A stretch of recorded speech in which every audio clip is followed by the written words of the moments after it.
Hey, well, Shabbat Shalom, everybody. This is Pastor John Craig here at Life of Worship in Amarillo, Texas, and it's great to be back with you on the day after the 4th of July.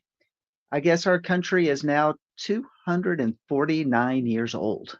249 years old. Well, and those of you in Canada, I guess you guys just celebrated Canada Day. That was a few days ago, right? Okay. All right. So congratulations, everybody, for being part of great works of independence. All right. So, hey, it's me. I have Pastor Sandi with me here. We are only at our house today, and with just doing the tour portion. So if you're going to be staying tuned with us, and you're like, where's the praise and worship and ministry time, and where's the message time? We are not having that today. Being that I had to work all day yesterday. Sandi had to work all day yesterday, and we needed a break in order to have something of a semblance of a break for the 4th of July weekend. So we did not open up our house today. We're doing it all online. We let everybody know that was locally to that, hey, we're just doing it online today. So everybody online that's in Amarillo, I hope to see you checking in with us so we can say hi to you, as well as everybody that is with us across the nations. I said nations there at the end. Did you get that right? Because we have Canada involved right now that I know. And Connie, it's great to see you up there in Canada with us. You and all that would be anybody else would be joining us online as well from across these great states across around the world. And if, by the way, check in if you're checking in from maybe another country, in the comments below the video when you're picking it up, maybe picking it up on the archive, type in, hey, hello from Australia, or hello from South Africa, or wherever you might be. We would love to say hi to you as well. Like to keep track of where people are coming from. We are in the Torah portion today of Chukat, and that is, for anybody that's wondering, well, what is Chukat? That means statutes or ordinances. It is found in Numbers chapter 19, verse 1 through chapter 22, verse 1. And of course, we're going to bring it from a perspective of through Yeshua the Messiah. Some may say, well, that's the messianic perspective, or I don't know what else, how else you might be able to describe it. I would just simply say we want to bring it from a full biblical point of view with Yeshua as our Messiah. How's that sound? So that kind of turned the lights off. Yeah, but there was a huge, you had like these glowing eyeball from your glasses. Oh, and that took that up. There it is again. Now you're glowing again. That's my screen. The screen is picking up on my glasses. All right. Well, it's not as bad with the light off. Hey, folks, do you want me to turn the light back on? Or is this too bright? Is this too bright right here? Because I got a light right above my head, right up there. You guys are funny. Well, you need the one on your head. I need the one. Oh my goodness. So there's Joy. I see you in there, and Rick as well. So from the great state of Texas. Good to see you in the chat as well today. And by the way, I do want to give a shout out to everybody else. It's Joe and Linda and Michael Lynn and Beryl and Connie and who else am I seeing in so far in the chat? Oh, Connie said your glasses distract greatly during Enoch. You need to go without them. So, well, it's not helping because the screen is picking up in your glasses, and it is very distracting. I don't know what else to do, because I do need them on to be able to read. And I don't have your eyes to your heels. I would, yeah, that'd be great. I love, yes, healing over my eyes so I can read near and far. So that'd be cool. Okay. Without being a further distraction, let's open up in prayer, and let's just dig into this Torah portion. Chukat, which means ordinances or statutes, those things that don't make sense, but they're there. But do they make sense? All right. Father, we just come to you and we just bless you today, and we honor you for the Torah. Father, in the reading of the Torah, in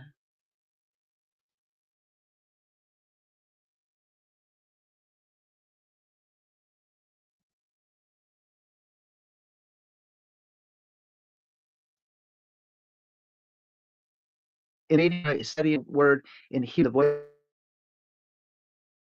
things that maybe we haven't looked at before. Maybe we need to be stirred up within us that cause a change within us, that by the time we get done with this study today, something has been working, something is chewing that we're chewing on, something is changing within us, that we are taking on more of the light of your countenance, that your light is shining through us even greater. So Father, we ask for that anointing, we ask for that downpour, the downpouring, the inspiration, um, an immersion, not just into this word, but into you that causes a cleansing and a life change and a flood, that that when we get up from this place, we're different. We're changed because we had an encounter with you, the word that dwelt among us, that became flesh. And we just honor you in the name of Yeshua. Amen. So let's it's already okay, it's already doing that, and I'm directly connected. I'm going to get out of here. I'll get out. I don't even need to go back to my computer. Okay, everything's shut down in the background. There's nothing consuming my computer other than being online with you all. So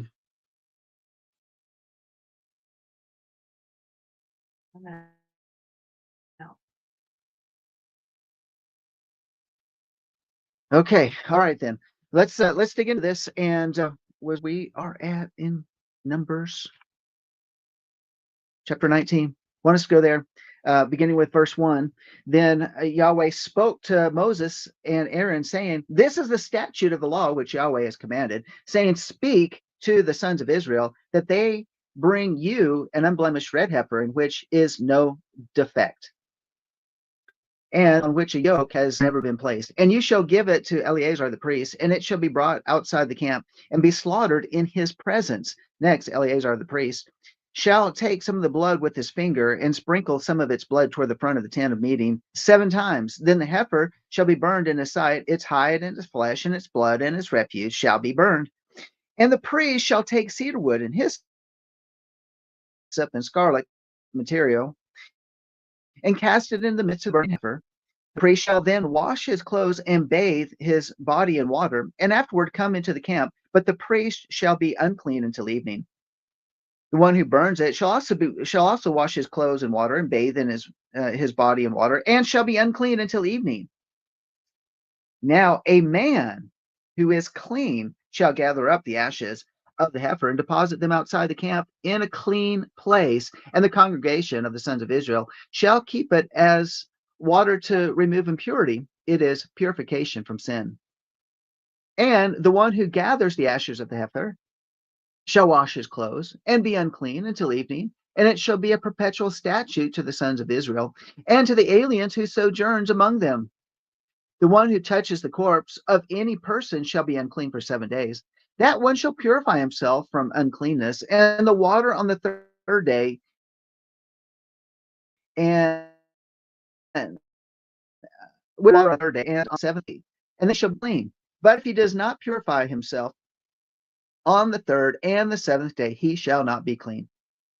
Anyone who touches a corpse, the body of a man who has died, and does not purify himself, defiles the tabernacle of Yahweh, and that person shall be cut off from Israel, because the water for impurity was not sprinkled on him. He shall be unclean. His uncleanness is still on him. This is the law when a man dies in a tent. Everyone who comes into the tent, everyone who is in the tent, shall be unclean for 7 days. And every open vessel which is not covering has no covering, tied down on it, shall be unclean. Also, anyone who is who in the open field touches one who has been slain with a sword, or one who has died naturally, or a human bone, or a grave, shall be unclean for 7 days.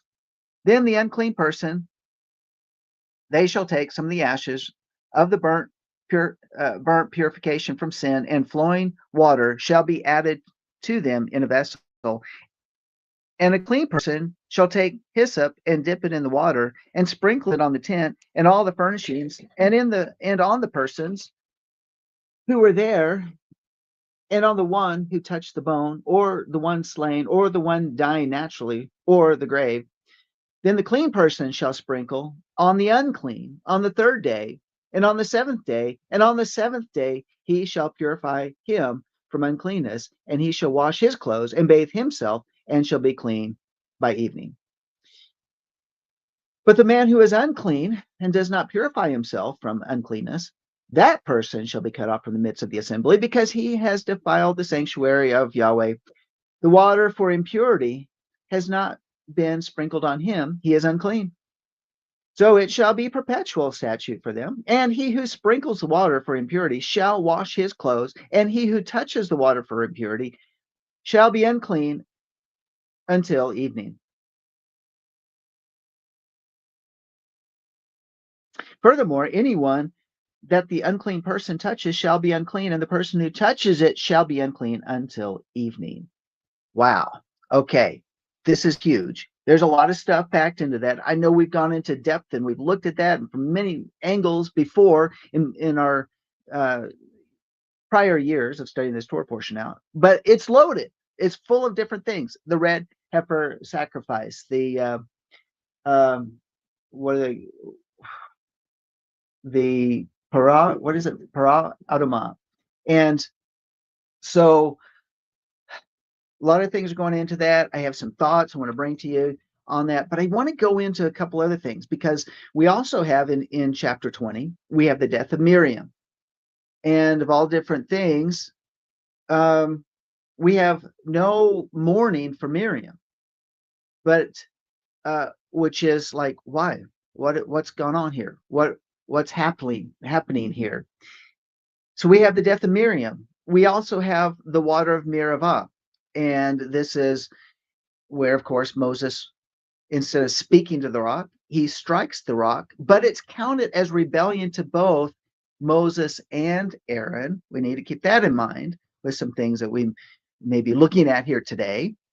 And then from there, immediately following this, we have the death of Aaron.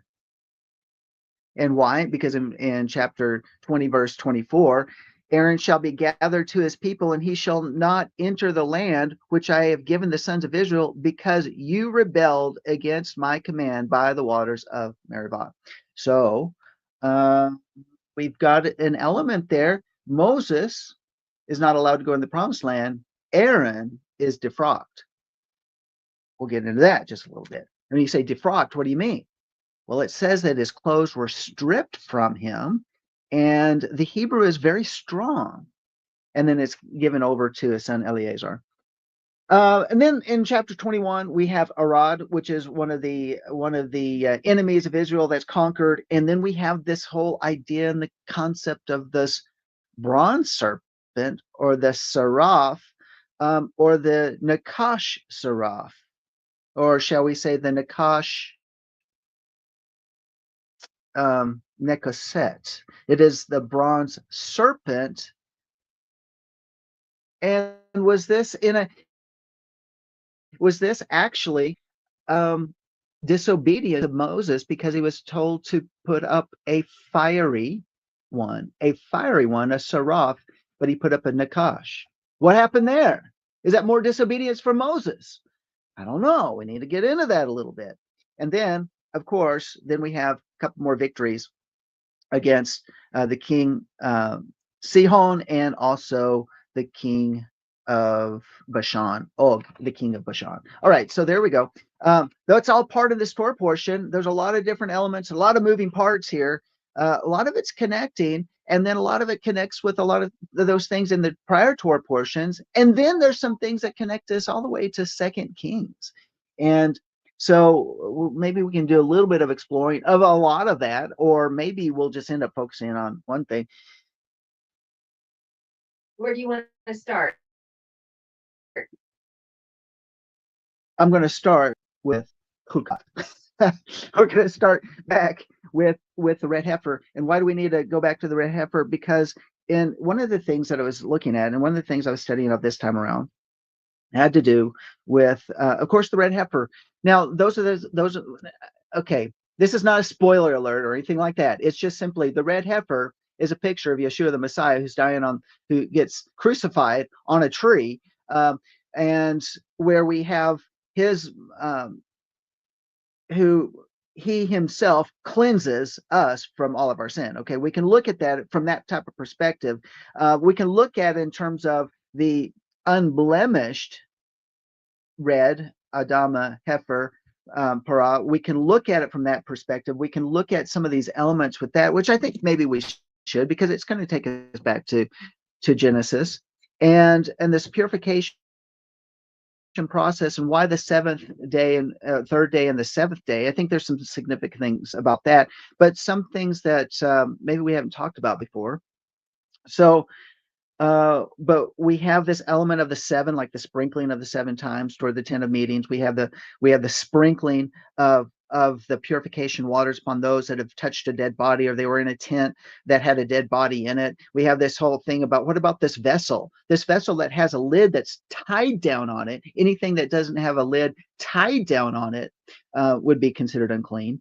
I think that's an interesting thing as well. But why the tent? Why is it talking about the tent? Why is it talking about, we got dead bodies, but then specifically the live bodies that are inside a tent that has a dead body in it?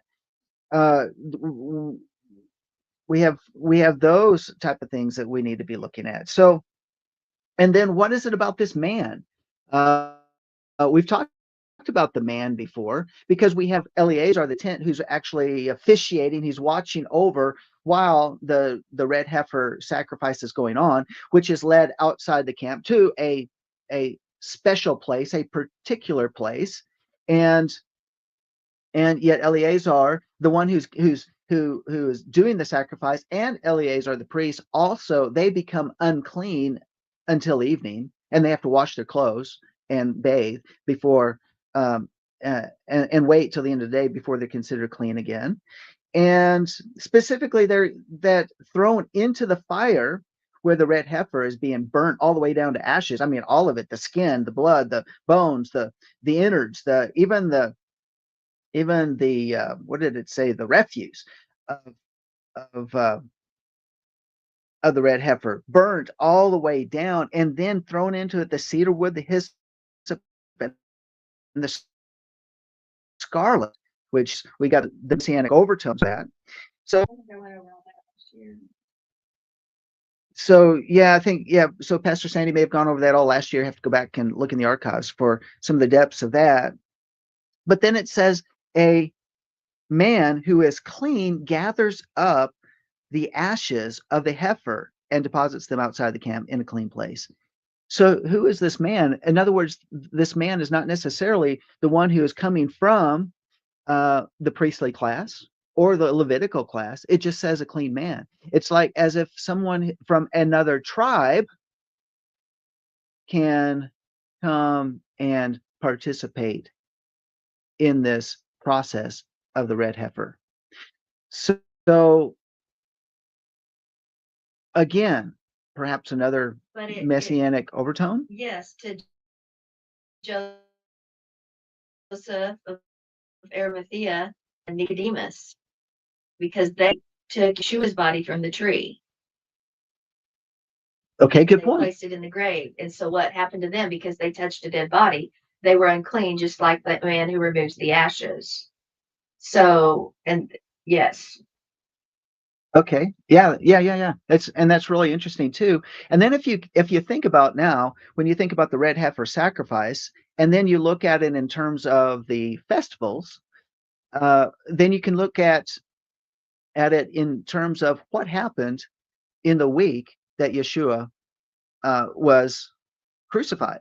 Because if we think about the red heifer as being Yeshua, and we think about that he was slain on the first day of unleavened bread, and then he was in the grave 3 days, an unclean place, perhaps you might say, where we would say that he went into the ground for 3 days, upon which he was resurrected, and then, but you have to consider what was the week that this took place in. We know that he bore our sins. He took that upon his body.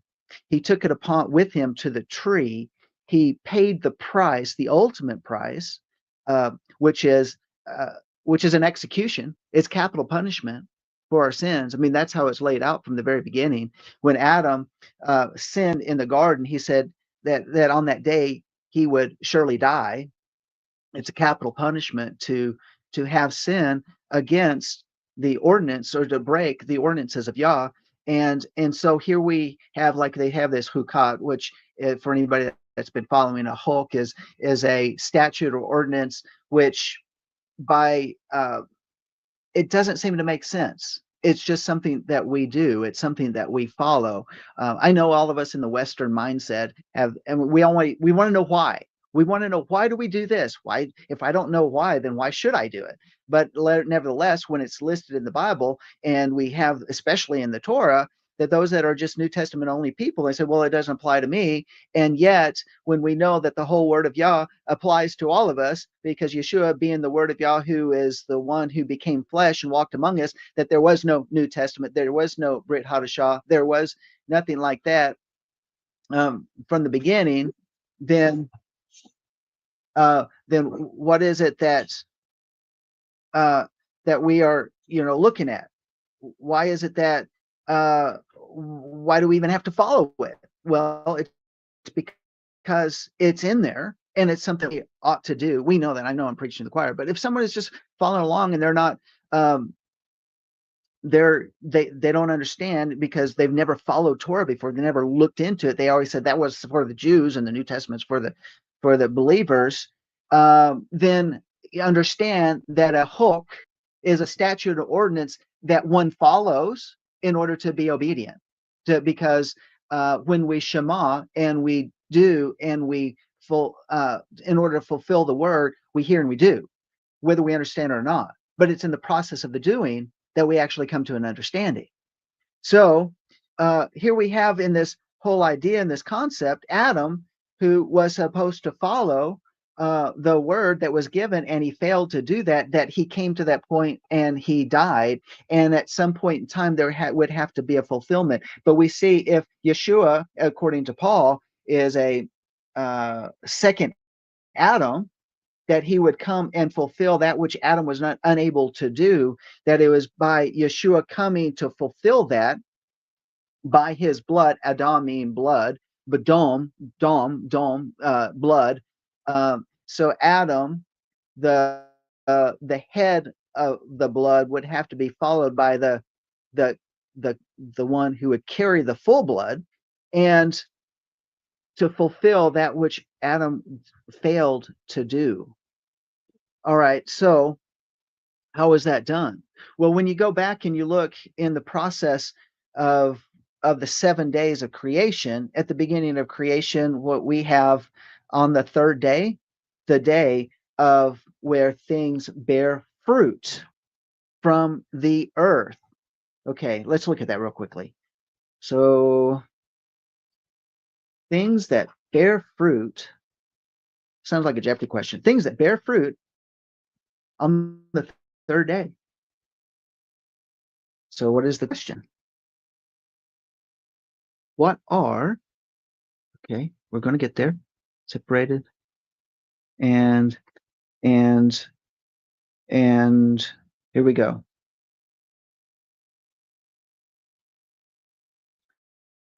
Verse 11, Genesis chapter 1. Then Elohim said, let the earth sprout vegetation, plants yielding seed, and fruit trees bearing fruit after their kind, and with seed in them on the earth. And it was so. And the earth brought forth vegetation, plants yielding seed after their kind, and the trees bearing fruit with seed in them after their kind. And Elohim saw that it was good.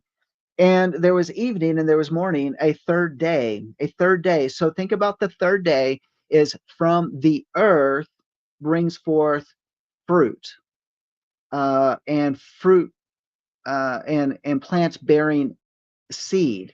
In other words, the command was for man to be fruitful and to multiply. And what happens on the third day? Well, the resurrection happened on the third day, because from the belly of the grave comes forth seed that would multiply.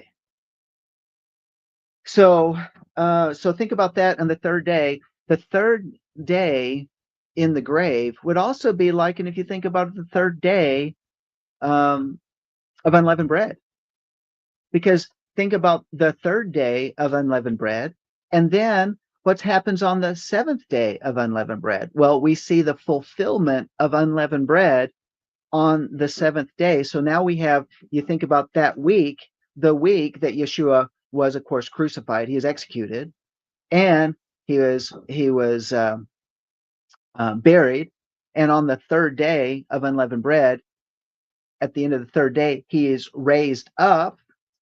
And then on the seventh day of unleavened bread, we have a completion of a full week of unleavened bread. And unleavened bread is a representation of the the doctrines of the Pharisees. It's a religious dogma, those things that are not biblically, uh, not biblical truths that people do in replace of biblical truths. Maybe sometimes they say, well, that's not for me. To this, I'm not going to follow the biblical truth because I'm going to follow this tradition, but I'm going to make the tradition the way that I follow biblical truth. Does that make sense? So unleavened bread is to get that stuff out of us. So on the third day, we see that after the death, burial, and then now we got the resurrection, it happened in unleavened bread, the stripping off. What did Yeshua do? He strips off of us. It's just maybe the bad doctrine, false doctrines, but it's also stripping off of us those things that are dead, those things that are that cause death. What caused death? Well, you go back to the garden, and in Adam, that sin where he disobeyed, that it brought death. He ate from the tree of the knowledge of good, the tree of the knowledge of good and evil. It brought death, and because it was in the disobedience, the act of disobedience was the eating of the fruit. It was the determination in his heart that he would do it, is when the sin began. And so the grave is what Yeshua did is he took all of that, and he's in the middle of unleavened bread. And at the end of unleavened bread, what happens to that? Maybe we should say it is finished. It's completed. It's in the 7,000 years. It took 7 days of the cleansing. It it required the waters of purification to be sprinkled on the people on the third day that touched the dead body, and and then also on the seventh day, 7 years of creation. What did Adam do? What he did required a full 7 days. A day is 1,000 years, 1,000 years is a day. It took a full 7 days for what Adam did to bring about the completion of the stripping off of everything that keeps getting added on. How many things were added on during the course of the 7 days? But you say, well, there's been a lot of stuff, but it's what Adam did at the beginning that had to be stripped off of us, because everything else is like what Adam did at the beginning is like a magnet to everything else that happens. And it just pulls all that stuff, that garbage, and that's what causes us to die. That's what that is the death that we're trying to be cleansed from. It's whenever we touch an unclean thing, we become unclean.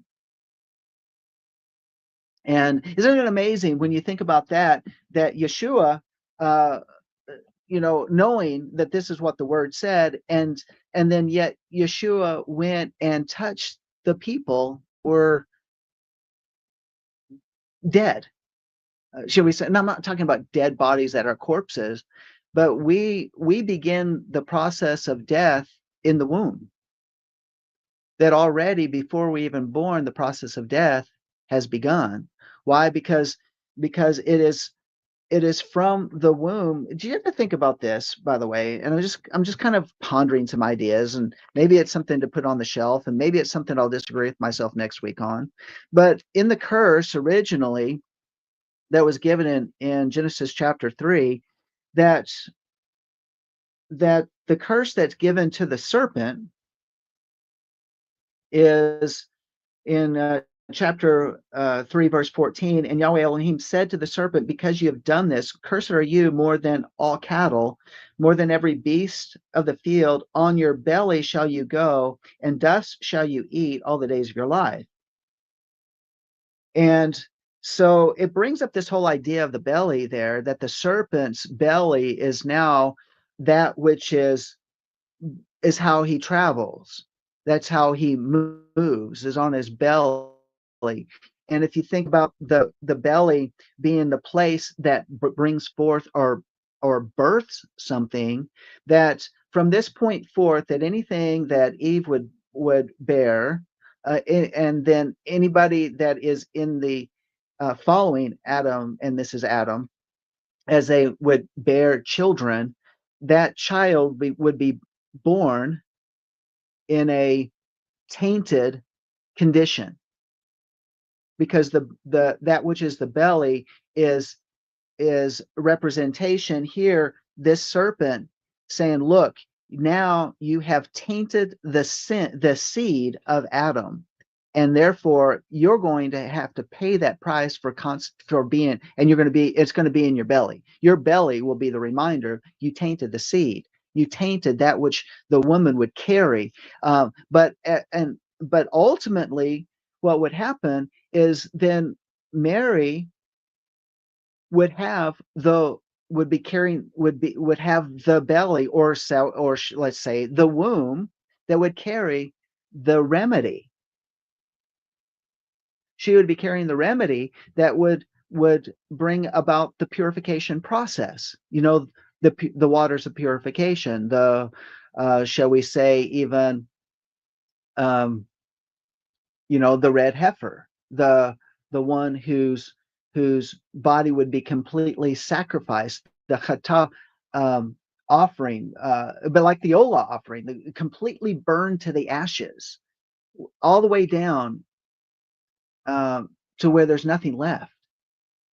She carrying in her body the belly, that so anything that's produced would be tainted. And yet here, because the Messiah, who would be clean because he didn't share the genes, the genetic connection to a man, but to the Spirit of the living God himself, would carry both, be born from a tainted wound, yet he himself would be clean. And so this whole idea of unleavened bread is here in this week of redemption. It's really what it is. The week of redemption is what's going on.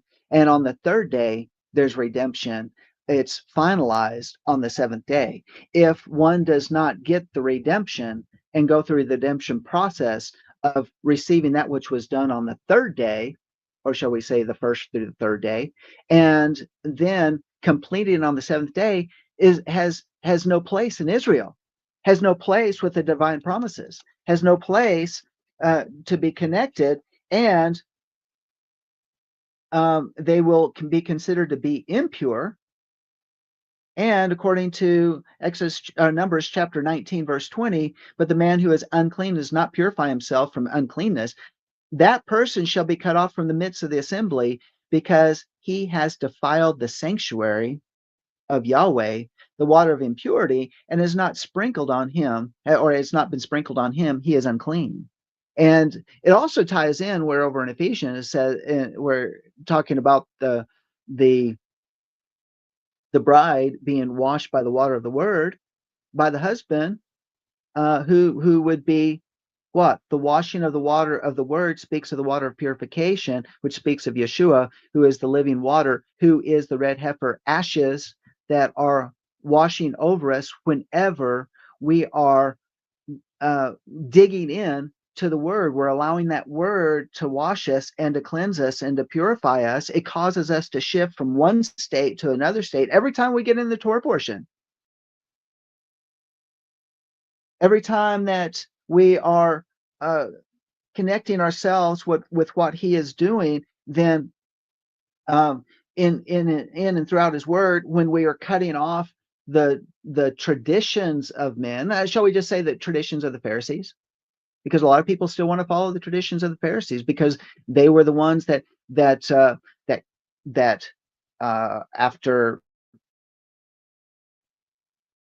after the destruction of Israel, there or of the temple in 70 AD, even really leading up to it, when we no longer had the sons of Zadok, they began to rule and to reign.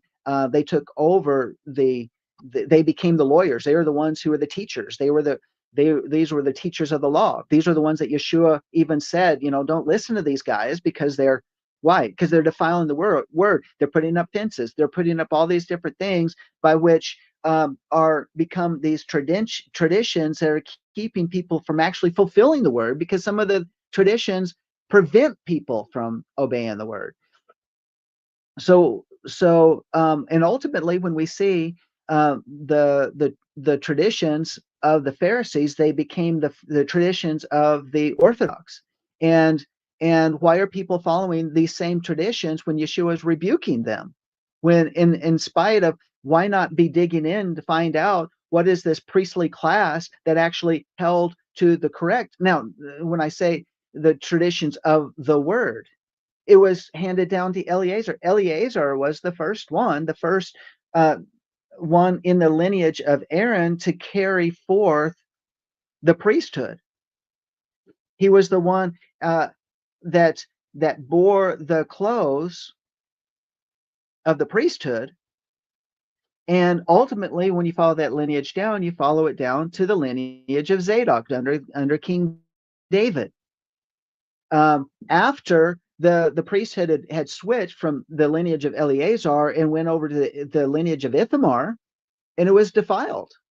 And that priest who was of Ithamar, in his betrayal of King David, lost the priesthood, and it was shifted back to Eleazar. And when Eleazar picked that, or the lineage of Eleazar, which was Zadok, should have never left.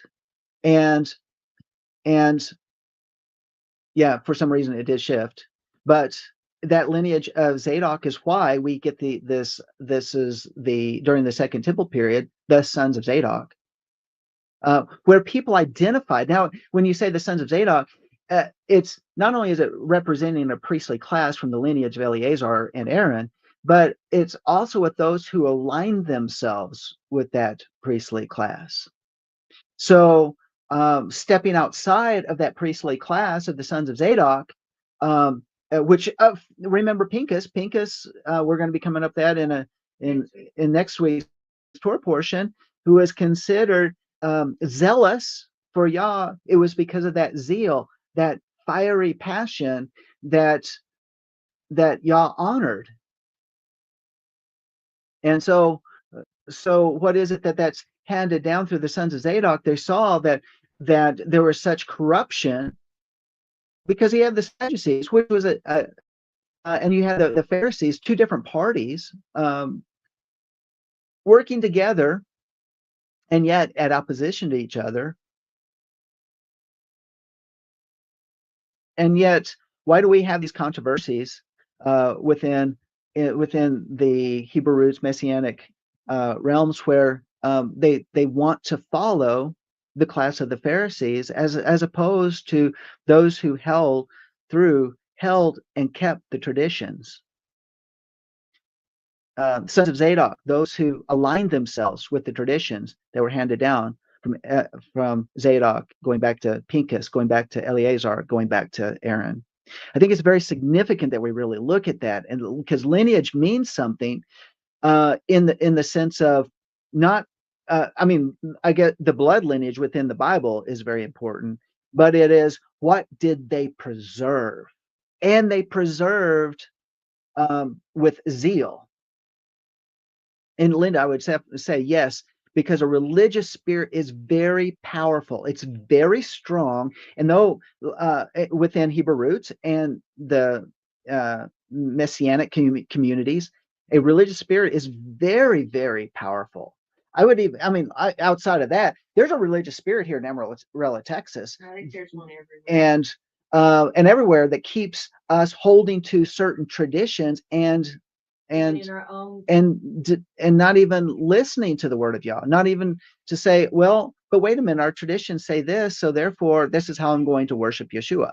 I mean, that's another Yeshua in another name, right? Isn't that what that is? We got to be really careful about. And we really need the Holy Spirit. We really need a move of the Holy Spirit to come and awaken everybody. I mean, we need a really true great revival and awakening to really back to biblical values, really back to the biblical traditions, not to all these different versions of traditions that lead people astray or keep people truly in a type of bondage. So we're talking about the belly. And so here's the serpent on his belly, and you think about Eve and what she's supposed to do. It says in Genesis chapter 3, verse 16, to the woman he said, I will greatly multiply your pain in childbirth, in pain you shall bring forth children. So it's talking about being fruitful, being multiplying as human beings, being just like that which was coming up from the ground on the third day was seed-bearing plants that are fruitful and multiply. Think about this. Do plants experience pain, or do they just do what they're designed to do? I would think Eve was to bear forth fruit, and she wasn't designed to bear it in pain like the fruit-bearing plants. And but it says in pain. So there's something that's been added now to a woman who would bear forth children. Yet your desire shall be for your husband; he shall rule over you. So specifically, is this idea that, well, there's even more to it. If you go into the next part, to Adam, he said, because you listen to the voice of your wife and you've eaten from the tree, which I command you, saying, you shall not eat from it. Cursed is the ground because of you. In toil you shall eat of it all the days of your life. Now it's talking about, it's not that the ground or the seed-bearing plants bear their fruit in pain. It's that Adam must bear the pain of bringing forth the fruit from the ground.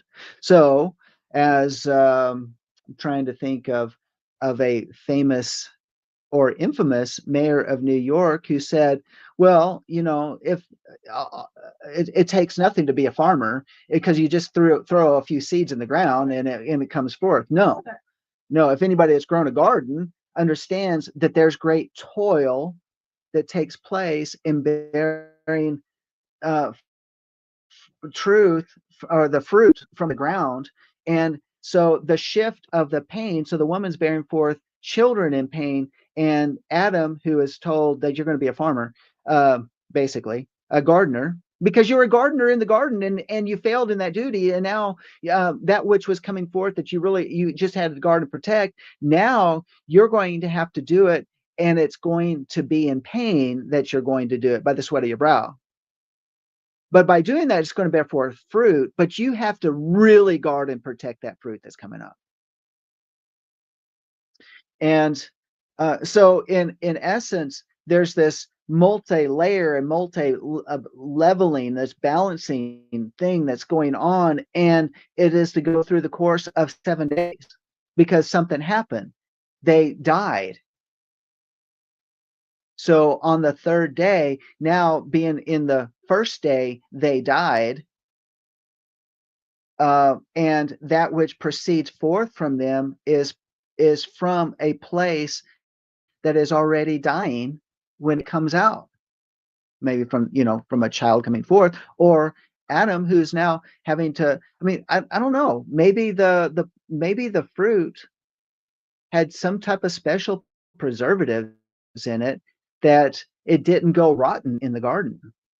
I know that when we bear forth fruit, like our peach tree that had an abundant harvest this year because we watched over it. But I'm going to tell you, when I had to when it started bearing forth the blossoms, and then the deep freeze was coming, then I had to go out there and tend it. I had to cover it. I had to protect it. It took a couple hours to properly wrap that tree and to preserve it, and then pray over it that blooms would be preserved. We did lose some blooms on it. We didn't get maybe a full harvest like all the blooms that were on it. Well, we still got a good harvest. And but that was part of it. And was it fun? No. Was it difficult? Yeah, it was, because you're out there battling the elements, had to battle the wind, had to take time out of a schedule in order to do it. But as a result, it bore forth fruit. But when you pick that fruit, you had to get to it before the ants did. There was some fruit that the ants got to, and when the ants got to it, it made the fruit rotten. Then and if we picked it too early, it wouldn't be as sweet. If you picked it on time, it doesn't last very long. And so there's this perfect balance, and because it goes rotten, this you don't just throw some seed in the ground and then it just produces a harvest, because this is part of what we have to carry until the 7 days are fulfilled. You have to tend your garden. You have to tend that which you are trying to birth, spiritual or natural. Yeah. Yesterday, out in the garden, I had to remove from our was it 3 kale plants? I think it's 3 kale plants over on that part of the garden. The little inchworms, the little caterpillar type things that they're the white fly babies, the white butterfly babies. And why? Because they love kale and they're just eating up the kale plants. So what I have to do, I had to remove an enemy from the garden. So cursed is the ground. Adam, it says cursed is the ground. Well, where is the serpent? On the ground. The belly of the serpent's on the ground. Cursed is the ground. This whole again, going back to that. Now when we see over in the death of Aaron, let's look at that real quick. That's over in Numbers chapter 20, beginning with verse 24. Aaron shall be gathered to his people, for he shall not enter the land which I have given to the sons of Israel, because you rebelled against my command at the waters of Meribah. And Aaron and his son, okay, just stop real quick. The tradition says that that Moses and Aaron were together. Well, no, the Bible says they were together at the waters of Meribah. And they were told, take the rod, and this is 20 verse 8, take the rod, and you and your brother Aaron assemble the congregation and speak to the rock before their eyes, that it may yield its water, and you shall thus bring forth water from the rock, and let the congregation and their beasts drink. Well, right before that, we have the death of Miriam, and there's no mourning for Miriam. So tradition says that Moses and Aaron were upset that they were not mourning, taking 30 days to mourn Miriam. I mean, it's almost like it's just a passing thought. Miriam died, but then the people are complaining because they don't have water. Miriam died, and the people are complaining. And they're like, wait a minute, this is our sister, a prophetess among us. And you guys have no consideration that she just died and you just want water. And so when in verse 9 it says, so Moses took the rod from before Yahweh, just as he had commanded him, and Moses and Aaron gathered the assembly before the rock, and he said to them, listen now, you rebels, shall we bring forth water for you out of this rock? And of course, it doesn't say, shall I? It says, shall we? Because together Moses and Aaron are at the rock. Then Moses lifted up his hand and struck the rock twice with his rod, maybe one time for Moses, one time for Aaron. I don't know. That's right. But he struck it twice at that occasion. It was struck once on the prior occasion, but he was supposed to speak to the rock, right? And water came forth abundantly, and the congregation of the beast drank. But Yahweh said to Moses and Aaron, because you have not believed me to treat me as holy in the sight of the sons of Israel, therefore you shall not bring this assembly into the land which I have given them. So you're not going to be the ones. You, plural, you, Moses and Aaron, I'm not going to bring them. And verse 13, those were the waters of Meribah, because the sons of Israel contended with Yahweh, and he proved himself holy among them, because the holy act, therefore, that which set right the rebellion of Moses and Aaron was to separate them from the land, to keep them from going into the land. Because by that, then Yahweh proves himself holy. He shows himself, look, I still mean business, because I want you to listen to me. I want you to believe what I said. Remember Adam in the garden? Because Adam didn't listen. He didn't obey. What does it mean when one doesn't obey? It means one does not believe. Doesn't believe that there's consequences, or that there may be consequences. Because honestly, in the day that you eat of the fruit, you shall surely die. And even here at this point in time, Moses, who is given the Torah, who is teaching the people the Torah in the wilderness for 40 years, now is told, well, I want you to do this now, speak to the rock. He didn't do it. It just meant, I don't believe you. When we don't do it, we don't believe. We didn't treat him as holy. So now we have on the death of Aaron, because you rebelled, verse 24, because you rebelled against me, against my commands at the waters of Meribah, take Aaron and his son, Eleazar. So Moses has been given this command.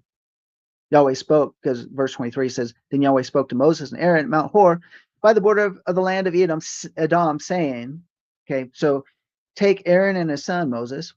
I put that in parentheses. Eleazar, take Aaron and his son Eleazar and bring them up to Mount Hor and strip Aaron of his garments and put them on his son Eleazar. So Aaron will be gathered to his people and will die there. So Moses did just as Yahweh had commanded and went up to Mount Hor in the sight of all the congregation. And Moses had stripped Aaron of his garments and put them on his son Eleazar. Aaron died there on the mountaintop. Then Moses and Eleazar came down from the mountain. So Aaron goes up in the priestly garment. And then Moses does this thing. My version says strip. Maybe your version says something else.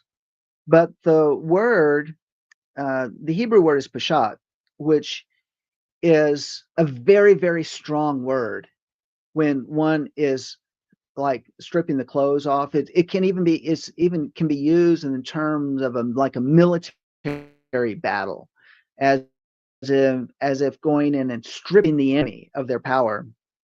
And so taking the clothes off of Aaron, notice that Aaron, it wasn't done in the sight of the people. It was done just in the sight of Eleazar. And but the removal of that, being that it was a hostile array, like the defrocking of Aaron of his clothes is very, very significant, because there's another connection with the belly here. And when it says in verse 26, and strip Aaron of his garments and put them on his son Eleazar. So garment is the word beged, and we've studied this out in the past. Garment is beged, and it means garment. But it also means treachery or deceit. So now let's look at this a little bit more closely. What does a garment do? A garment covers us. Um, you can even say that it hides that which is behind, or the garment can deceive what a person really looks like. We used to be a part of an organization that says dress for success, or dress in the way that you want to be. Dress job you want, not the one out. Dress for the job you want, not the one that you have. No, that's really good advice. And it is good advice. And because one can be in an impoverished state, but then is able to get I mean, think about this. It wasn't just but 100 years ago that people only had two changes of clothes. They had their Sunday best, and then they had their everyday clothes. And on their Sunday best, they would put them, you couldn't tell what type of person they were coming as or from, because they put on the clothes. You look at the pictures of I mean, most of them, they're all black and white pictures, but of the early 20th century. And what did people look like? Going to work, people wore three-piece suits. And it didn't matter the type of job that they had, they wore nice clothes. And you think, what in the world? I mean, if they had blue collar jobs, of course, they would wear different things, but then on Sunday, they would wear their Sunday best. Think about this, but what does the clothes do? They cover up, and which is good. I mean, you want that, but there's this hidden thing, this hidden idea in the background of treachery or deceit. Is a person presenting a lie? Or shall we say, what did Adam and Mrs. Adam do when they were in the garden? Because all of a sudden they realized that they were naked, and so they made for themselves figs that they covered themselves with. In other words, a garment, a covering to hide treachery, to hide deceit, to hide something that was within them that they didn't want Yahweh to see. And they were revealing a change of their nature, a nature that was not acceptable, and they knew it would not be acceptable in the sight of Yahweh. But at the end of Genesis chapter 3, where it's in verse 21, and Yahweh Elohim made garments of skin for Adam and his wife and clothed them. So he says, the fig leaves are not good enough. We've done a study on the fig leaves before, but I'm going to cover you with a skin. Of course, giving us another picture of the Messiah, a picture of one animal, an innocent animal that would give up its life in order to clothe or to cover us, in our name. And so we have a picture of Aaron, who actually has a priestly garment on, and it's in a hostile way removed from him, exposing what? A belly, exposing something that also connects him back to the golden calf, because in the golden calf, he was the one who presided over the making of the golden calf, by which was where he said, "This is Yahweh, worship him." An image that they were told not to do, and yet Aaron was the one who said, "Well, I was afraid of the people, so I just did what they wanted me to do." Feared man more than Yahweh. And fearing man more than Yahweh. And I think when he did that, it connects us to the adulterous bride. Because why? Because the process of exposing an adulterous bride bride would be taking the waters of the purification mixed with the shavings of the inscribed the written Torah along with the dust of the temple or the tabernacle, and mixing it together. And if the bride were found to be guilty, what would happen? Her belly would swell. What is that representation of? One, that she is guilty, but it takes us also back to the garden. Because why? Because the one who seduced her, shall we say the one who seduced Eve, um, who is cursed to be on the ground on his belly, is the one who brought death to the womb or the belly of Eve, of Mrs. Adam. And so this is actually carried both in and we brought the connection together. It's carried both in the man and the woman, and that's why we had to have Messiah who would come from the womb that is the belly that had been cursed with death, cursed with pain, but would bear the genes of Elohim in order to be that perfect sacrifice, the only sacrifice that there could be. And Aaron, being stripped of his garment, showing that he was in his death, had to bear the shame of the rebellion, of unbelief, and maybe you would say that Linda, you just said something there in the chat. You said adultery, because in unbelief it means that we're believing a different word, because it's either we're going to believe the word of Yah, we're going to believe the report of Yahweh, or not. Whose report shall we believe? We shall believe the report of Yahweh. Life and death is in the power of the tongue. We know that. So whose tongue are we listening to? What is it that we're allowing to come and to gel and to birth within us? Something was going on in Aaron, as Aaron was he was beloved of the people. I mean, they mourned for him for 30 days. We see that in this Torah portion. It's definitely a beloved person. They and a father figure to the nation. So that is in and of itself is very significant in terms of how the people viewed him. But it also goes back to pointing out maybe a flaw in his character, is that he feared the people, and because of what he did at the golden calf.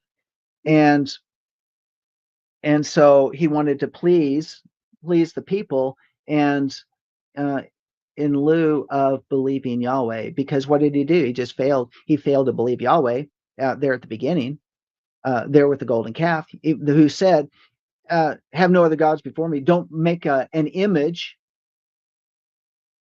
And here he made an image, and now he did not believe by not heeding to the word of Yahweh. Said Moses, okay, only talk. Okay, they didn't collaborate together. They were collaborating in their anger together, and struck the rock. And so this is really significant, because in and of itself, the clothes are removed, that where we see the shame, but we also see how they were covering the treachery, reminding us of the garden, reminding the frailty of a human. It reminds us of our humanity. It reminds us of a need to be redeemed, in the bottom line of it. So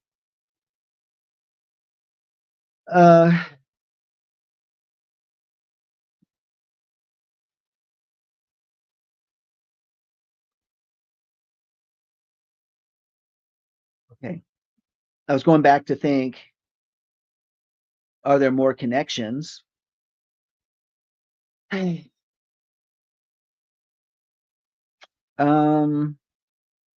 there more connections to the Chukat, to the uh, to the red heifer sacrifice in the midst of connecting that to Aaron.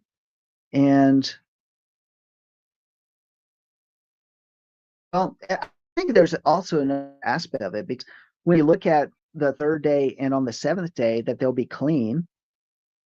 So you can go back to chapter 19, verse 13, that one shall purify himself from uncleanness with the water on the third day and on the seventh day, and then he shall be clean. But if he does not purify himself on the third day and on the seventh day, he shall not be clean.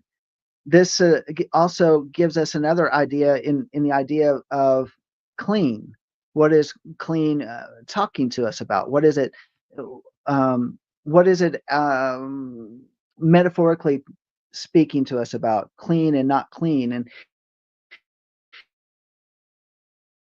uh, I think this is Christians think what these things are, and the people Christians think and unclean think of being having sin in their life and being and not sinning, being forgiven of sins. One where remember the old. I remember as a child in vacation Bible school, and they'd always give the little story about the colors, and you have the colors of the black card, and the black card representing, well, this is what your life is right now without Jesus in your life, Yeshua in your life, and it's black. Your life is black. You're unclean, um, and and then there's the red card, and the red card is the blood of Yeshua the Messiah that was shed for our sins, and we receive our forgiveness, which then causes our life to change from when you add the red to the black, it creates white, and now one is clean. Okay. So the this and that's how Christians look at clean and unclean, but that's really not in its entirety of what clean and unclean is talking about, because clean and unclean, you can be unclean if you touch a dead body, right? So if you're unclean, then a there's a way to become clean from it. If you are the man who is clean and gathers his and takes them to a clean place, what happens to him who gathered the ashes? Well, then he has to wash himself, and he'll be unclean in his clothes, and he'll be unclean until evening. And so but he goes through the process and he becomes clean. There's a process of purification. There's a process of becoming clean. Not that it's sinful to gather up the ashes, not that it's sinful to be Eleazar that's presiding over the slaughtering and the burning of the red heifer. It's not to not or the priest who is doing the process of slaughtering the red heifer and burning it on the sacrifice. Doesn't mean that they are sinning. It just means in the process they become unclean, and so they bathe themselves and wash their clothes, and before they enter back into the camp, and they are unclean until the end of the day. See, the whole idea of clean and unclean is much bigger than having sin or not sin. It's much bigger than that. It's a lot more in terms of really, are we going to fulfill the word or not fulfill the word? If we choose not to fulfill the word, then there's this whole I then we will find ourselves in unclean states because we didn't fulfill the word. We pray that over people, that we fulfill the purposes for which Yah has called us. And of course, that it can be in the course of what one does in life, what type of job one does in life, one's interactions with people in life, fulfillment of one aspect of ministry or another in life, the fulfillment of these things in life, but it is also by which we do not involve ourselves in, because if Yah has not has said to stay away from certain things, or if you find yourself in this situation, then there's a process of purification, intentional sins and unintentional sin.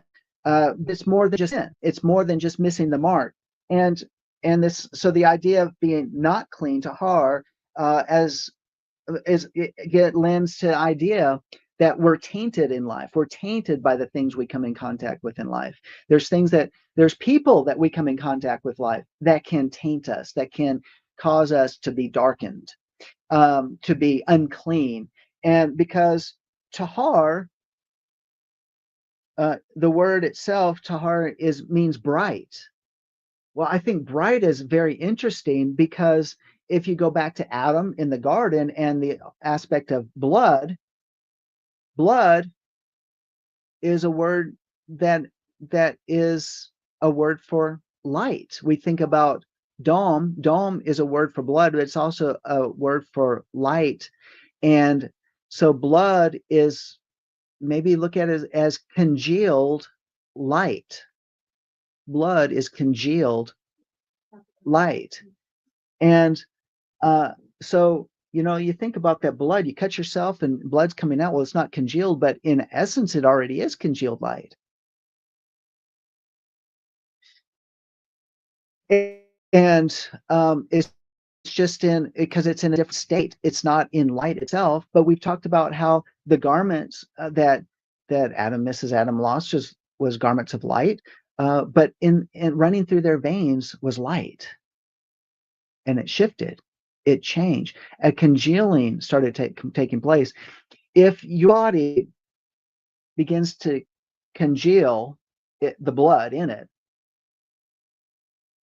so if your blood becomes like gelatin in your body, are you going to live very long?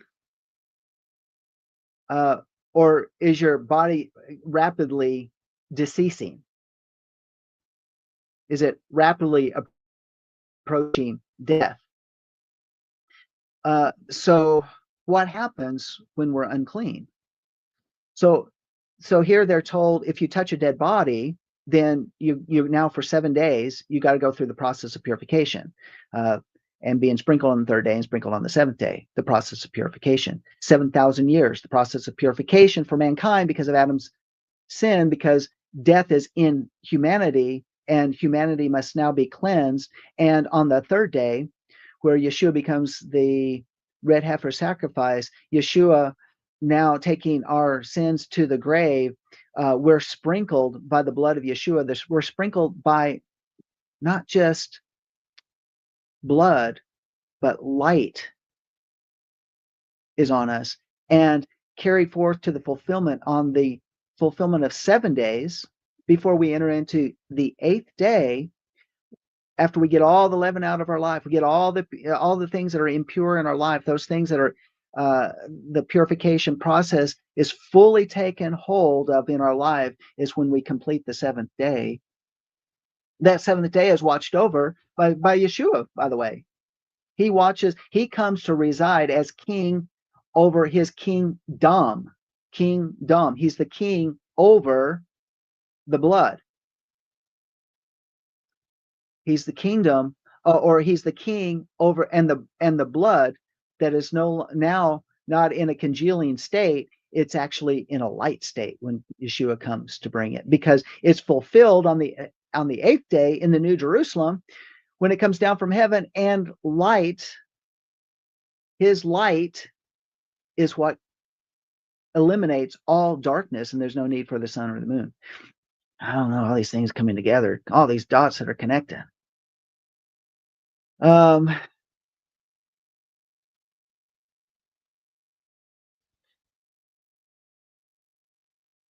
Reading a comment here, metaphorically speaking, about the 3rd day and the 7th day. Could it be that the day of Yeshua's resurrection and then the day of our resurrection? Absolutely. Absolutely. Yeah, Connie. See, because Paul even alludes to that because that at the end, that those who are dead shall be raised, and those that are still alive shall meet Yeshua in the air. The whole idea in the clouds to meet Yeshua, yeah, absolutely. Those are all the concepts that come together, and I think that's perfect way to say that. And so the 7th day process is to bring light, to become bright again, and only Yeshua, who's known as the second Adam, would be the one who would bring it, the one who would set up his kingdom, the one who establishes truly that his blood is over all. His blood truly redeems all. His blood also brings light to all. And then, but everybody's still given a choice for that last day. Those that are alive still given a choice to believe or not to believe. And if they choose to deny walk in unbelief, then they will be defrocked. They will, like Aaron, will find themselves stripped of this garment, and their bellies will swell. They will find that they've committed adultery. They believed another voice. They chose to commune or be intimate with a different voice, because those things that we commune with is what we will do, and we will act, and um, so we will carry out, we will fulfill, our behaviors will show what we really believe. And so that this is where uh, our light, when our light is destroyed, it's we'll all be brought to be we'll drink of the waters, the bitter waters. And in the book of Revelation, it talks about those who drink the bitter waters, and it causes great death. And so we see that connection. And then there's this another idea to talk about, and this has to do with this bronze servant, this brass servant. And so let's go over to Numbers chapter 21, verse 6. And Yahweh sent fiery serpents among people, and they bit the people, so that many people of Israel died. So the people came to Moses, saying, "We have sinned because we have spoken against Yahweh. And you intercede with Yahweh that he remove serpents from us." And Moses interceded for the people.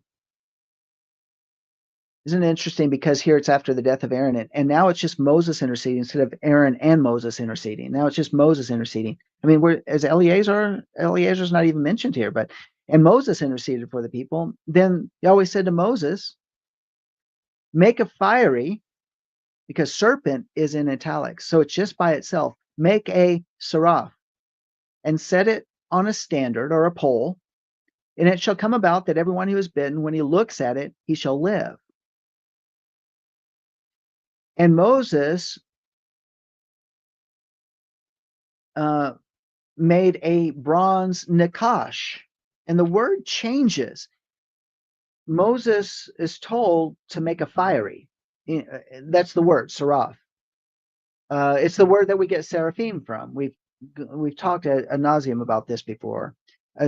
Make a seraph and set it on a pole. Yet Moses comes in verse 9. He makes a bronze serpent, a nakash, and sets it on a standard and sets it on a pole. And it came about that if a serpent bit any man, when he looked to the bronze serpent, he lived. Now, the sons of Israel, so it's when he looked at the bronze nakash, he lived. Not when they looked at the seraph, they looked at a nakash and he lived. And the sons of Israel moved out and camped at Oboth. Okay, so now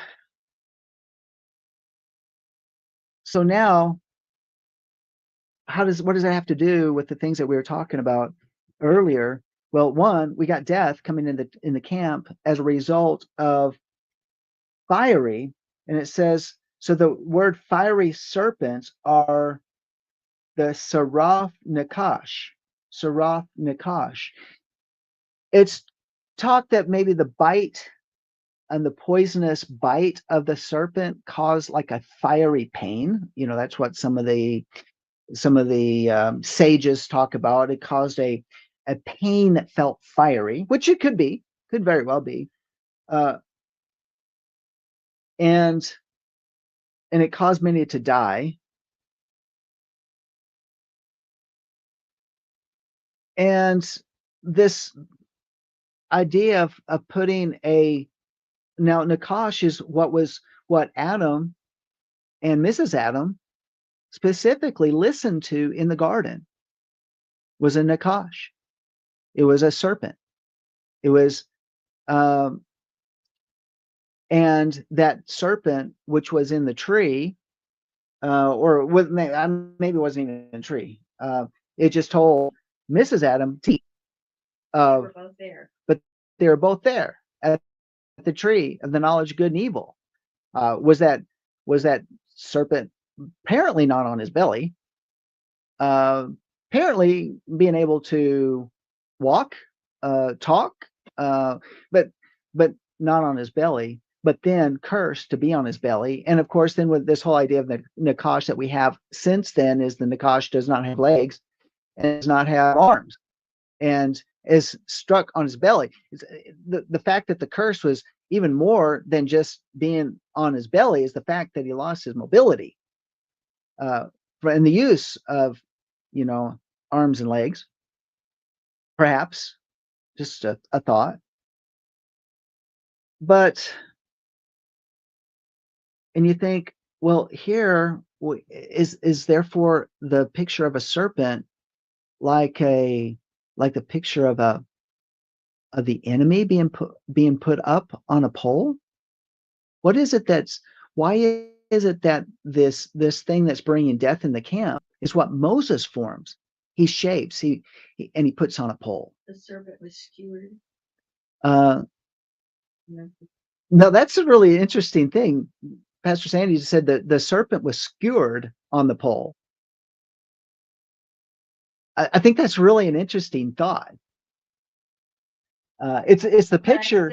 It's the picture of modern medicine today is a serpent on a pole. That's weird. But on the other side of it is, what is it that's bringing death to the camp? That if people looked at it, that's been lifted up, the idea of that which is bringing death, they're going to see. But did they see the serpent on the pole, or did they see something else when they looked up at it? I mean, Moses made a bronze serpent and set it on the pole, on the standard, and it came about that if a serpent bit any man, and when he looked to the bronze serpent, he lived. But was it ever a certain way? Was that just a mystification? It was a seraph. I mean, there's all sorts of questions. Yeah, it's a chance. Was it a seraph that he actually made? But I will say a fiery. Something looks an appearance of fire. So what is fire? You picture. I mean, we do have over in Isaiah when we have the seraphim that are around the throne when Isaiah is crying, holy, holy, holy. And then we have a description of the seraphim that are around, and they've got the 6 arms and the 6, right? The 6 arms, the 6 wings. 6 wings, dear. Yeah, I mean, amazing. I mean, and then what's the face of the seraph look like? I mean, I read one commentary saying that the face of the seraph could be like the head of a snake. Well, I don't agree with that. I don't agree with that. But I did one commentary about that. I was like, that's kind of a weird thing, because because then you go to this whole idea, and I am not okay. You've probably come across something on YouTube that talks about the reptilians, the reptilian race that is in the earth today, and that there's this race that are reptilian. And I'm not even going there. I don't even like that is I said it because I know that people think about that. Well, the 6 wings and they got the face of a serpent. Now you're talking about reptilians, and no, I'm not talking about that. But people have tried to draw conclusions that way, and just put that one on the shelf. That'll be revealed in time, whatever that is. But I'm not in agreement with it. So just saying.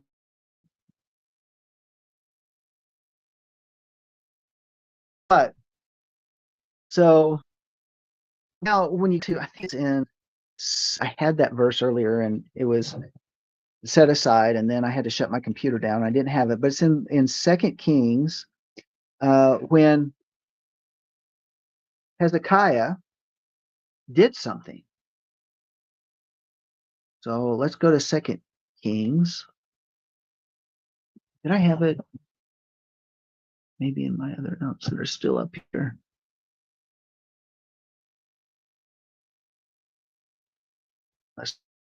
Okay. When I do that, then I go off screen. Okay, 2 Kings, Hezekiah, chapter. Somebody find that for me. Hezekiah in 2 Kings. What chapters?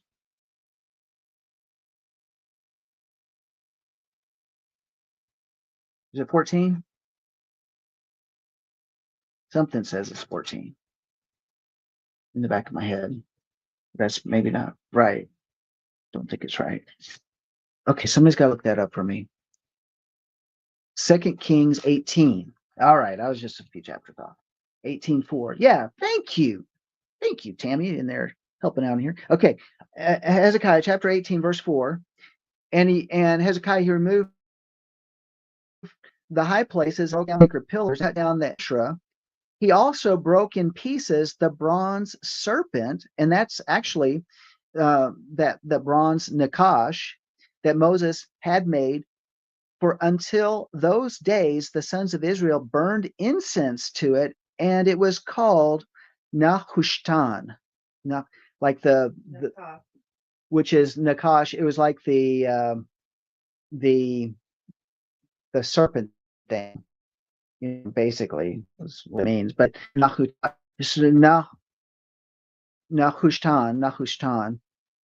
and let's see what else we got on here. It talks about it as a wooden symbol of a female deity. No, it's a piece of bronze. That bronze thing. That's what it. Nahushtan directly translated means the bronze thing, but it's the one with the serpent on it. A god. Yeah. So they think about that. It became a superstition, a folklore, something that now, this thing did a magical thing in the wilderness. It has magical powers, so it became an object of worship. And Hezekiah said, "No, we're not going to do that," and he destroyed it.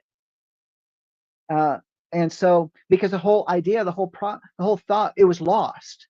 What were they looking at? And Yeshua we can go over into John chapter 3 and pick up a little bit more on that. John chapter 3, verses, I think it's what you're doing that 14 and 15. It just goes to prove, man, worship anything. It can be good, but then it becomes a bad thing when we choose to worship it, bow down to it. Exactly. And we do that. We do. As a people. Yeah. Yeah. I mean, even to the point of saying, when we pray for somebody that they be healed, and then walk away from that, it didn't work. What are you doing? You're substituting a religious system. You're substituting a religious system with because why am I saying that? Is because you are acting as if your prayers are an incantation or a hex or a a spell in one way to bring about healing in somebody. If you say, well, it didn't work. It did for healing. It did work. And that's the thing is prayers are always answered, and therefore that healing prayer, that prayer for healing is working, but we destroy it with our words. And there's something else in a way that we learned in my case. Yeah, exactly. I was praying for healing when I was young, but it didn't manifest till I was old because I needed to take care of some other business that I had to study out and find out, which was break some curses or demonic stuff or both in my life, because the healing did happen, but there was a block. It was like the river was blocked with junk. And the river of Yah, I had to contend for my healing by words, by life, by study, by being open to learn and grow. And that's what it is. But how many times have people prayed or given up and they give up by as if they're saying, well, God didn't hear. which is not true. So that's a lie. That's speaking a lie. That's being deceitful to anybody that's listening. Anybody that we hear that testimony, it's being deceitful. It's the same thing that Moses and Aaron did. It brought about Aaron's death. It is committing adultery, so to speak, spiritually, with a lying spirit, a deceitful spirit, an unbelieving spirit. It is, and it's going to bear fruit, death, the fruit of death. And the womb of that person begins to die and no longer fulfill the purposes for which Yah has called that person. Because why? Because they are destroying their own womb by their own words, their womb of their faith. Out of our belly shall flow rivers of living water. The belly representing the womb, that which we're supposed to bear fruit, water, living water come forth. And or their own disbelief. I'll give an example. I've seen people healed, and Yah has healed them. And well, I don't know. I'm going to believe this little lying symptom, or did that really happen? And question it. Or for example, I'm going to use Mom because she's gone now, but this happened. We saw Mom grow 2 or 3 inches in service, and it was like that. But then all of a sudden, she's like, "Well, I'm gonna just go to the chiropractor," and the chiropractor said, "Well, I don't know." And then immediately, Mom shrunk again, and that is a supernatural thing. She literally grew. Her car seat had to be adjusted when she got in to go home, and all of a sudden, the serpent, the enemy, begins to implant thoughts which are entertained, and you go to somebody else or some official of some sort, and they question it, and all of a sudden it's gone because the enemy was able. She opened the door for the enemy to steal it. Right. And that was a year and a half ago, where that happened to her, where she literally grew in our service. Yeah. She was restored. Yeah. That was and so think about, so if Aaron participated in this rebellion because he did not believe Yahweh, and so it brought about his defrockment, that the clothes were violently removed from him, then we think about ourselves and we think, okay, defrocked of our healing. Then we're defrocked of our healing. And you think about the full armor of Yah, and we see that in Ephesians chapter 6. When you look at the description, it is the garments of the priesthood. And so what happens when we begin to align ourselves with those words that bring death, those words that cause, even more so, Moses and Aaron were not allowed to lead the people into the promised land from that place forth because Yahweh is holy. And so in spite of their disbelief, because of what they did, because of the example that it showed to the people, Yah said, look, okay, they did wrong. They're not entering into the promised land. They're not going to lead the people in the promised land. They're not going to do it. I cannot have that because I'm not going to align myself with that. And so then the people say, well, Yah really is serious about holiness. Yah is really serious about that. And so Aaron loses his armor. And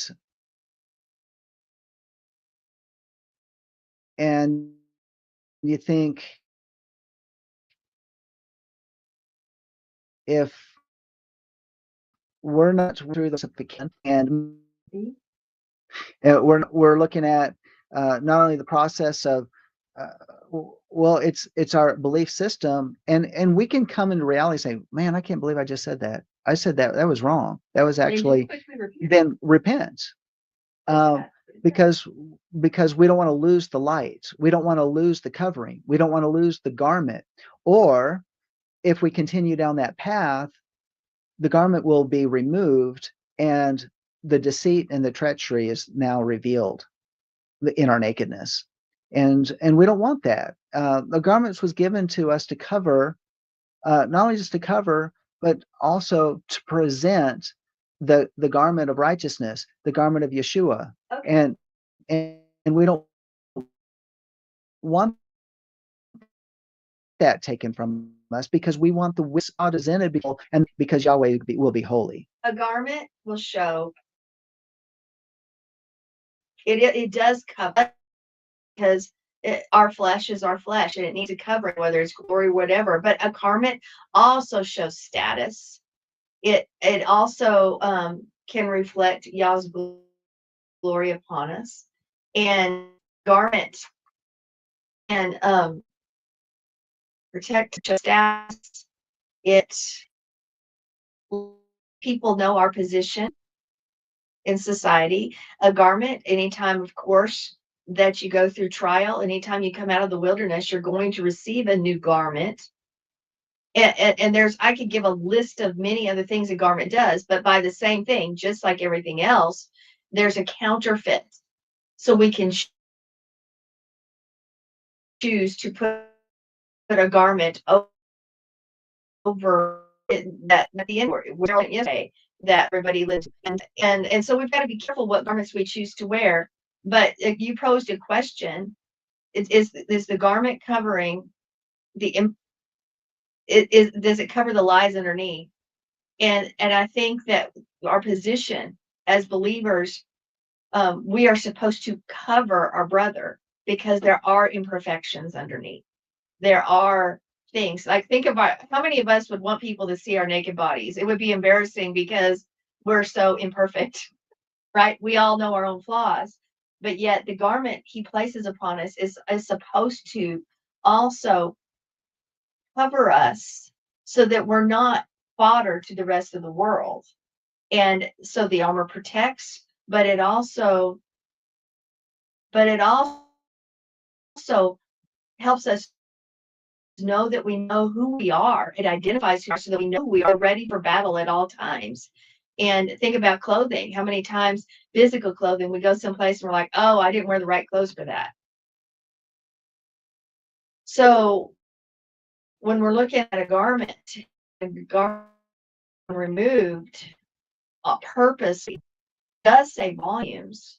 Then you go back to the video that was floated yesterday. What garments do we choose to wear? And then we can get into a whole bunch more specifics on that. But to limit what that garment is, and I think I've gone through that when I talked about a garment back a few years ago, which hopefully I can get back up if Pastor John will get my messages restored. But when you talk about bered, that it is so much broader and has so much more implication than just one thing. Exactly.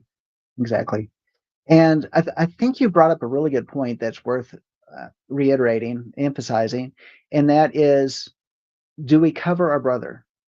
Well, we're supposed to. We're supposed to cover our brother, We're but not supposed to expose their faults. We're not supposed to expose their sin unless it's gotten to the point where there's a mess that's got to be cleaned up. I mean, there's a procedure according to the word, but primarily we are supposed to cover one another because we're all imperfect, and there are ugly things that we're all working on, and we're not supposed to expose each other. yeah, and yet that's not the nature of many Of most. In the church. Is No, you can't limit that to the church. Well, it's just as much. I want to say that because we are to be a people that are not supposed to do that, especially those that would be in the assemblies, in the congregations. But in every, but every aspect of life, yeah, we do see that in every aspect yeah, of but life. I see it in the assemblies of, I can see other assemblies, even here in Amarillo, try to expose us specifically because we're in a home right now, and use that as to uncover, well, you see what That's you know. That's a negative. They just make it a negative. So whenever you throw a negative out about somebody, or a congregation, or a business, or whatever, what uh, you're in the public eye. There's a standard for those in the public eye as opposed to those that are not, but nevertheless, it is an uncovering, and we shouldn't be doing that. We should be covering our brother. We're not supposed to, not that we're trying to hide their sin, but we're actually trying to allow them to deal through and work through the process. We don't need to cast We're their not supposed to be shame. the judge and jury and then expose, because do we want to be exposed Right. in all of our nakedness? No, of course not. Absolutely not. And we don't want their shame. Linda reminded us, love covers a multitude. Yeah. And we don't want to spread their shame. We don't want our shame spread. And so that we feel more shame. I mean, we certainly don't want to do that. Tammy said, chastise in private, praise in public. That's good. Exactly. Well, that's sort of been our motto. Well, and I think we learned a long time ago, sometimes you have to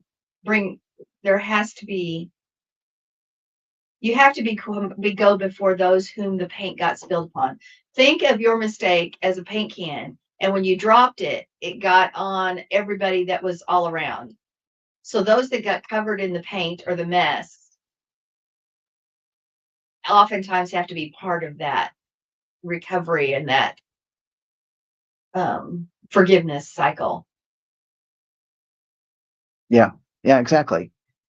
And that paint gets spilled and a lot of people are affected by the paint. Or Then it might just be one person. exactly. Who was present when the paint was spilled? Yeah, when the paint was spilled, then being paint our sin, our mistake. The mistake or whoever is there and present affected right there. Right. And so then there's a lot of cleanup that needs to be done. But if it's just a one-on-one thing, then the cleanup is only between those people, and people don't need to go and be brought into the finger painting. It starts by going to brother. It's by going to brother, exactly. Right. In love and covering. Okay, another example. You've heard me say this before. My pastor, when I started pastoring, not just doing music, just doing worship, and I was still the group I had was still hundreds of people that I was pastoring. But my boss, my pastor, came to me when he had a complaint because I didn't smile or I didn't do something from a woman. And he came to me and he says, I will always cover you before everybody else. And he said, this is unfounded, but y'all heard me say this before because anyway. But he said, if there's a mistake, I will bring you in my office and we will talk. But I will always cover you and stand up for you around everyone else. Now, in that specific situation, he gave me the lecture on, sorry, ladies, women are mean to other women. It's just the way it is, especially if they're in a position or have looks that they might desire. It's unfortunate. Yes. Well, it is unfortunate. And I do want to clarify too, it doesn't mean that when Aaron went to the mountaintop and had his clothes, that he was defrocked and he died, it doesn't mean that he lost his salvation. I'm not saying that at all. I'm just saying that there was a consequence to the rebellion. But the other thing is that they did remove the garments from his body before he died so that they could be put on Eleazar. So the pure garments, the holy garments weren't touching a dead thing. So that the holy garments were not touching a dead thing. Exactly. And that's another example of what's going on here within this Torah portion, because if they had touched a dead body, then they would have to, they would be unclean. And I don't know. I think they would have to probably make a whole new set of garments. I think so. Considering that they were the high priestly garments. So, and then they would be without a person in that position as they were getting ready to go into Israel, into the land, because 40 years has been completed. At this point in time, in this Torah portion, 40 years is up. And they are on their way to the promised land. And of course, they were trying to go through Edom, and Edom was not going to allow them to do it. And then they had to get permission to go through, and that's where they had some other battles against the Ammonites and against the Arad. And so that was really important. When they were not allowed, they received favor to destroy them. Okay. And what I was going to bring up over in John chapter 3, verse 14, lifted up the serpent in the wilderness, even so must the Son of Man be lifted up, that whoever Okay, whoever believes may in him have eternal life. Well, that word, I think it's ophin in the Greek, which is a comparable word in the Hebrew is nakash. And so specifically, they said that the nakash was lifted up, but I think there was something more supernatural. One to see that one who would bear death, that would bear death on the tree would be lifted, put on the pole, would be the one um, who they're looking to. He's the one that's burying it, and they were remembering their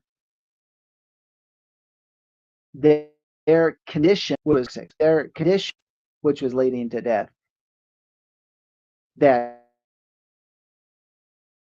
they looked in uh, to that which would bring life and restore. And and also, just even is the thing that interruptions. They were not driven out of the camp. It's just that there was a remedy if they got bit. Isn't that interesting? And the other thing is being lifted up on this pole is the idea that these type of poles were the ones that when an army would go into battle, that they would always know when that pole, that standard, often carrying the banners of the tribe or the group or whoever is represented in that grouping behind that banner, when as long as moving forward, they were winning. If it was going backwards, they were retreating. Everybody would watch the banner to see whether they're still advancing or if they were retreating. And so this is the type of pole that was lifted up. This is the type of thing. It's more, I think what we're looking at here is we're looking at a battle. We're looking at a battle because death continues to try to fight in the camp. Death is always trying to come. Death in the form, by the way, of the serpent, just like it was in the garden, is always trying to come and to destroy and to lead people into unbelief, into doubt, into deceit, into something that is going to bring death, something that we might uh, begin to die in our belly with and no longer bring forth the waters of the living water. I mean, the idea of striking the rock, it should have been spoken to, but what happens, the rock still brought forth water that is represented by Yeshua, and Yeshua who followed them in the wilderness, represented by the rock that brought forth life-giving water, that which they needed. So um,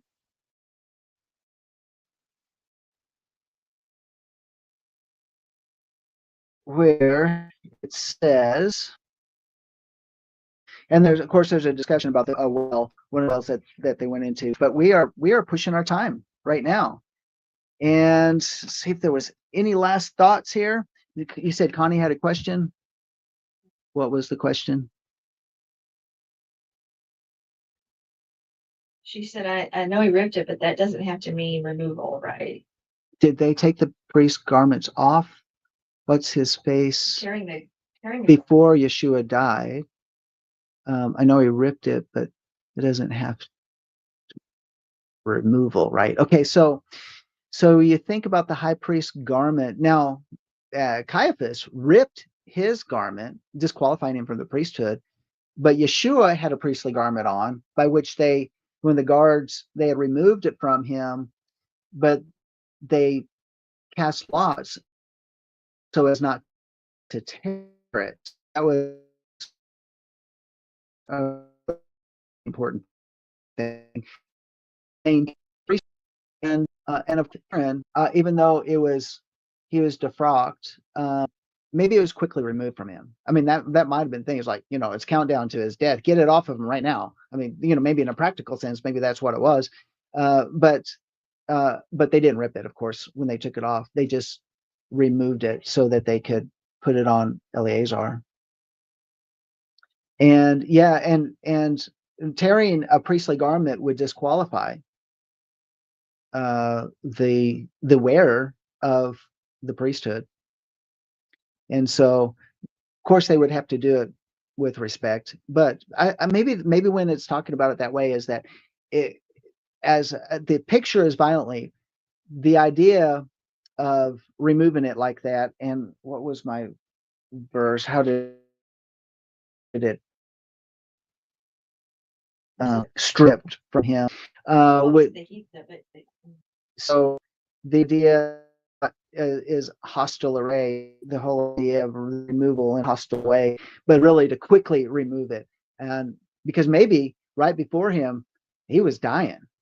It's like and they're like, get it off of him right now before he's dead, because then it'd be contaminated. Then it'd be unclean. I don't think that he would have died violently. I think they laid down and just were gone. Yeah. And, maybe because you could probably say the life was flowing out of him. And so they needed to remove it from him. So picture a movie scene when somebody's. Yeah. Oh, No, like William Shatner. I'm dying. No, I would. Really, William Shatner? With a really dramatic death scene, but he's still alive. So quick, get the garments off. No, I'm just saying. All right. You're okay. Being a little goofy here because we're at our close. And so anyway, there you go. There was some ideas in Chukat. I think there was several different things that are tied together, and so many things still we needed to explore. That's for next year. Well, I do want to say this. Thank you again for being part of the discussion today. And online, if you have an offering or a tithe or a love gift that you'd like to make, you can go to our website at www.lifeofworshipamarillo.org, and you can just go into the follow the tabs.